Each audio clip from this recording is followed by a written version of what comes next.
नमस्कार। त्रिपुरा की 60 सीटों पर वोटिंग खत्म हो चुकी है और एग्जिट पोल के आंकड़े सामने आ चुके हैं और त्रिपुरा में 86 यानी बम्पर वोटिंग हुई है और बम्पर वोटिंग के हिसाब से त्रिपुरा में कौन जीत रहा है, 2023 जीत की शुरुआत कौन करने जा रहा है, इसको लेकर सटीक और महत्वपूर्ण विश्लेषण सामने आ चुका है क्योंकि जो एक्सपर्ट की राय रखी गई है और जिसका से बड़े आंकड़ों के बाद यहां पर एग्जिट पोल के अनुमान जो सामने आ रहे हैं उस हिसाब से किसकी जीत हो सकती है। 86.10% वोटिंग हुई है। 2018 में करीब यहां पर 89% वोटिंग हुई है, उस हिसाब से तो 3% यहां पर कम वोटिंग देखने को मिली है, लेकिन इसे भी बम्पर वोटिंग की तरह देखा जा रहा है। लेकिन यह माना जा रहा है कि 3 मोर्चों में कड़ी टक्कर देखने को मिली है, जो वोटरों का मन और जो विश्लेषण सामने आ रहा है। लेकिन यहां पर जो ईवीएम में फैसला जनता ने कैद कर दिया है, लेकिन उससे पहले जो अनुमान लगाया जा रहा है उस हिसाब से त्रिपुरा में क्या कुछ आंकड़ा बन सकता है, क्योंकि जिसका से त्रिपुरा ने चुनावी मैदान में कदम रखने से खलबली मचा दी है। 20 सीटों पर इनका एक मजबूत वोट बैंक है और उस दम पर वो दावा कर रहे हैं कि 20 सीटों में वो यहां पर अच्छी पकड़ बना सकते हैं, क्योंकि 42 सीटों पर ये चुनावी मैदान में है, लेकिन यहां पर माना जाता है कि आदिवासी बहुल है, यहां पर 20 सीटें हैं और इन्हीं सीटों के दम पर वो दावा कर रहे हैं कि उनकी एक बड़ी जीत हो सकती है। इससे पहले भी आपसे सवाल पूछा गया था, उसके भी आंकड़े आपको दिखाएंगे, लेकिन जिसका से बीजेपी ने अपने मैन्युफैक्चर में जो वादे किए थे उन दावों के हिसाब से बीजेपी किस तरफ यहां पर जा सकती है, क्या उनको एक बार फिर से जीत मिलने जा रही है। यहां पर अगर बात की जाए तो जिसका से पूरी ताकत बीजेपी ने यहां पर झोंकी है। प्रधानमंत्री मोदी जी की भी जनसभाएं रही थी, जनसैलाब देखने को मिला था। इसके अलावा अमित शाह जी हो, जेपी नड्डा जी हो, तो त्रिपुरा को लेकर हर एक यहां पर पार्टी पूरी मैदान में थी। लेकिन जो अंदरूनी यहां पर सर्वे है उस हिसाब से त्रिपुरा ने जो है त्रिकोणीय यहां पर मुकाबला कर दिया, जिसका से बीजेपी और यहां पर आईपीएफटी पार्टी का गठबंधन है, सीपीएम कांग्रेस का गठबंधन हो गया और आईपीएफटी पार्टी का जो वोटिंग है उसको कहीं ना कहीं त्रिपुरा यहां पर बिखेर सकता है, जो अनुमान लगाया जा रहा है, क्योंकि जो आदिवासी बहुल इलाकों में आईपीएफटी पार्टी का जो मांग थी उसी मांग को लेकर अब त्रिपुरा चुनावी मैदान में उतर गया है। सीपीएम कांग्रेस गठबंधन को क्या कुछ आंकड़ा मिल सकता है, क्योंकि बम्पर वोटिंग सीधे तौर पर संकेत देता है, जो एक्सपर्ट की राय रखी गई है और जो यहां पर कमेंट बॉक्स में भी राय मिली है उस हिसाब से यहां पर बदलाव देखने को मिलता है। जो जनता है, जो वादे है, वो कहीं ना कहीं इन वादों को लेकर जनता यहां पर चुनावी मैदान में उतरती है और उस दम पर वो वोटिंग करती है जो एक्सपर्ट की राय रखी गई है। तो त्रिपुरा में टिपरा मोथा ने भी खलबली मचा दी है। जनता के हिसाब से त्रिपुरा में कौन जीतेगा, इसको लेकर महत्वपूर्ण आंकड़े सामने हैं। त्रिपुरा में परिवर्तन या फिर खिलने जा रहा है कमल, इसको लेकर क्या कुछ आंकड़ा रह सकता है। देखिए, अगर बात की जाए तो भारतीय जनता पार्टी ने यहां पर 55 सीटों पर चुनावी मैदान में रही है और अगर बात की जाए तो करीब यहां पर 28 लाख वोटर्स ने यहां पर जो है अपना वोट का प्रयोग किया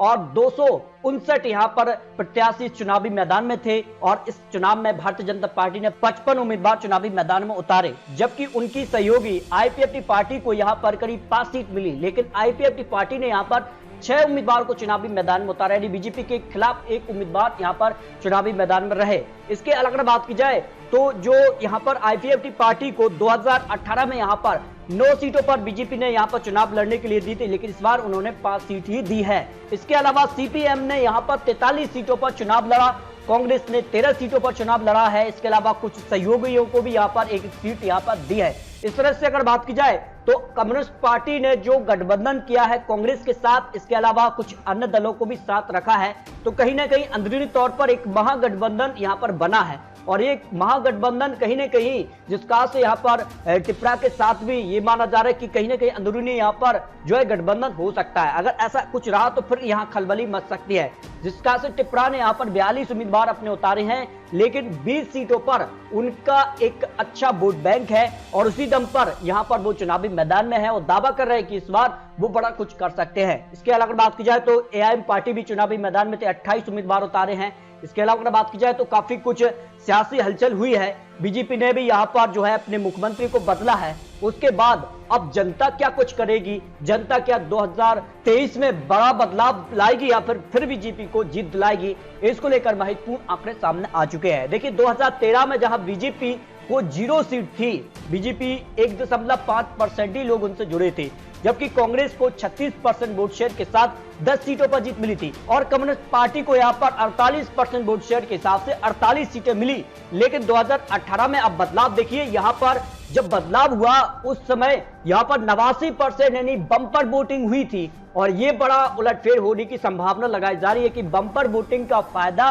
कहीं ना कहीं सत्ता यहां पर परिवर्तन के तौर पर जनता देखती है और एक्सपर्ट ने भी इसी प्रकार की जो राय रखी है। देखिए यहां पर बम्पर वोटिंग हुई और बीजेपी ने 36 सीटों पर जीत हासिल की थी और कांग्रेस सिमट गई 0 सीट पर, यानी यहां पर बड़ा परिवर्तन देखने को मिला। सीपीएम 48 से घटकर 16 पर सिमट गई और आईपीएफटी पार्टी ने 9 सीटों पर चुनाव लड़ा और 8 सीट पर वो जीत गए। जबकि इस बार क्या हुआ, आईपीएफटी पार्टी को केवल 5 सीट ही बीजेपी ने दी है और यह माना जा रहा है कि आईपीएफटी पार्टी का जो एक वोट बैंक है वो अब कहीं ना कहीं खिसक चुका है और वो टिपरा के साथ जुड़ रहा है। जिस कार की खबर है और जिस कार का यहाँ पर चुनावी विश्लेषण सामने आ रहा है उस हिसाब से यहाँ पर बड़ा उलटफेर हो सकता है। देखिए यहाँ पर बात की जाए तो बीजेपी को 43% वोट शेयर, लेकिन सीपीएम का जो वोट शेयर है वो 42% ही रहा है और इस बार तो गठबंधन कांग्रेस के साथ हो गया है। तो फिर कहीं ना कहीं यहाँ पर बराबरी की टक्कर, कड़ी टक्कर, त्रिकोणीय टक्कर यहाँ पर देखने को मिल सकती है। लेकिन कौन यहाँ पर जो है जीत सकता है, इसका एक चुनावी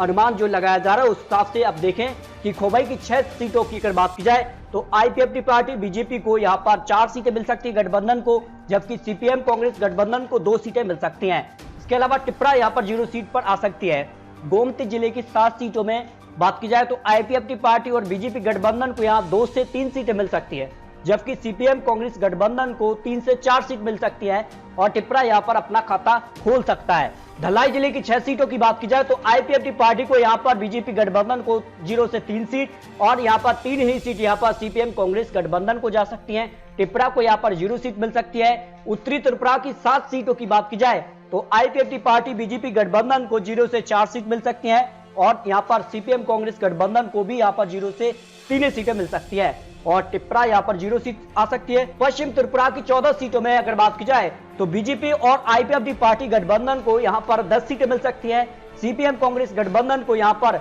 3 सीटें मिल सकती हैं और टिपरा को भी यहां पर 1 सीट यानी बीजेपी को यहां पर फायदा मिल सकता है। इसके अलावा ऊनाकोटी की 4 सीटों की बात की जाए तो बीजेपी और आईपीएफटी पार्टी गठबंधन को 1 सीट, सीपीएम कांग्रेस गठबंधन को 2 सीटें और 1 सीट टिपरा के खाते में जा सकती है। सिपाही जला की 9 सीटों में से बीजेपी आईपीएफटी पार्टी गठबंधन को 5 सीटें, सीपीएम कांग्रेस गठबंधन को 0 से 3 सीटें और टिपरा को यहां पर 1 सीट मिल सकती है। दक्षिण त्रिपुरा की 7 सीटों में भी बीजेपी को यहां पर 5 सीटें मिल सकती हैं। सीपीएम कांग्रेस गठबंधन को 0 से 2 सीटें, टिपरा को यहां पर 0 सीट की संभावना दिखाई दे रही है। इस तरह से अगर बात की जाए तो जो एग्जिट पोल के आंकड़े निकलकर सामने आ रहे हैं उस हिसाब से बीजेपी और आईपीएफटी पार्टी गठबंधन को जो है यहां पर करीब 50 से 54% लोग यहां पर जीत की तरफ दिखाई दे रहे हैं, यानी कांटे की टक्कर यहां पर त्रिपुरा में देखने को मिल सकती है और सीपीएम कांग्रेस गठबंधन को भी करीब 42% लोग यहां पर त्रिपुरा में सरकार के आंकड़े दिखाई दे रहे हैं, यानी ज्यादा अंतर दिखाई नहीं दे रहा है।